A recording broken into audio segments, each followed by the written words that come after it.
Terima kasih Anda masih bersama kami. Kita ada di segmen terakhir dari Dialog Lanstok kali ini. Kita masih bersama dengan Ibu Nadia. Bu Nadia, jadi Indonesia akan menerima berapa juta dosis lagi dari AstraZeneca, Bu Nadia?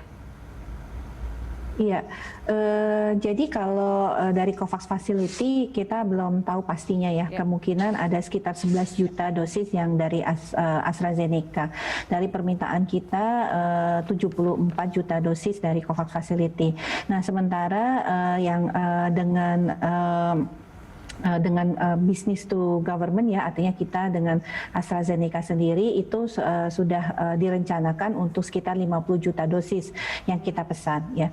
Tapi tentunya seperti kami sampaikan bahwa kita juga sedang berusaha ya menambah mengusulkan ya kepada Sinovac untuk bisa menambah kuota untuk Indonesia ya. Nah, moga-moga nanti Sinovac bisa meningkatkan dan tentunya nanti kita bisa lebih banyak memesan vaksin yang suci dan halal ini. Tapi memang ada kesulitan Bu untuk bisa mendapatkan kuota vaksin dari baik itu dari Sinovac ataupun AstraZeneca. Ya, kalau dengan AstraZeneca itu memang mereka berjanji itu kan mengirimkan pada triwulan kedua ya. Jadi setelah Juli kita baru akan mendapatkan vaksin tersebut karena memang produksi mereka, kapasitas produksi mereka dan komitmen mereka yang tentunya negara-negara lain di awal sudah memberikan tentunya komitmen dengan AstraZeneca ya. Nah, sementara memang yang COVAX Facility ini yang seharusnya juga akan datang pada triwulan kedua atau semester kedua maksud kami di bulan Juli itu juga ternyata bisa dipercepat sehingga kita bisa menerima di Maret ini sebenarnya. Nah, ini jumlahnya memang sangat terbatas ya karena memang kapasitas produksi vaksin itu kan memang gapnya 50% antara kebutuhan dengan kapasitas produksi vaksin yang ada sampai saat ini. Tapi sejauh ini untuk target vaksinasi apakah terbilang cukup baik Indonesia, Bu Nadia? Ya, kalau kita bandingkan dengan negara-negara lain, kita adalah negara yang cukup beruntung ya. Kalau tadi melihat data statistik hari ini, 5 juta yang sudah mendapatkan vaksinasi dosis pertama dan 2 juta yang sudah mendapatkan dosis vaksinasi kedua. Artinya secara total kurang lebih sudah 7 juta penduduk Indonesia itu mendapatkan vaksinasi ya, baik dosis pertama maupun dosis kedua.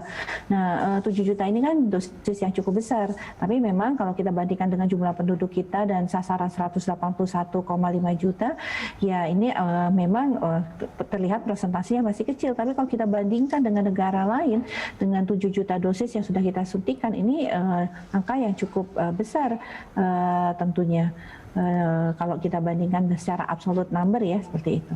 Baik, terakhir Bu Nadia bisa meyakinkan masyarakat bahwa apapun vaksinnya sebenarnya paling penting adalah bagaimana kita bisa membentuk herd immunity dulu, begitu. Iya, betul. Jadi tujuan kita bersama ini adalah tentunya kita bisa keluar dari pandemi COVID-19. Nah, untuk kita keluar dari pandemi COVID-19 ini harus ada kekebalan kelompok. Dan kekebalan kelompok ini harus terbangun kalau 70% masyarakat kita mendapatkan vaksinasi. Atau dalam kata lain 181,5 juta orang mendapatkan vaksin. Kekebalan kelompok ini kan artinya kita membentuk benteng kekebalan. Nah, untuk mencukupi kebutuhan ini kita semua sudah tahu bahwa vaksin yang tersedia itu tidak banyak. Jadi kita tidak punya banyak pilihan sehingga memang kita harus berusaha mengumpulkan dari berbagai pabrik vaksin untuk memenuhi kebutuhan kita tersebut.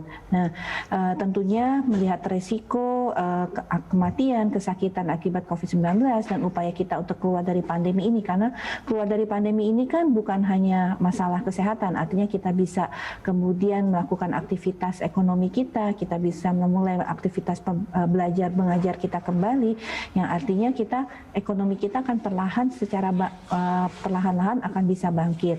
Nah, ini yang penting untuk kita secara besar. Tetapi untuk diri kita sendiri, kita harus ingat bahwa vaksin yang ada, kalau mengingat kesulitan kita harus berkompetisi mendapatkan vaksin, maka vaksin yang ada itu dulu yang kita gunakan kalau memang kita sudah waktunya mendapatkan vaksin, supaya tadi kita bisa memberikan perlindungan pada diri kita dan orang di sekitar kita.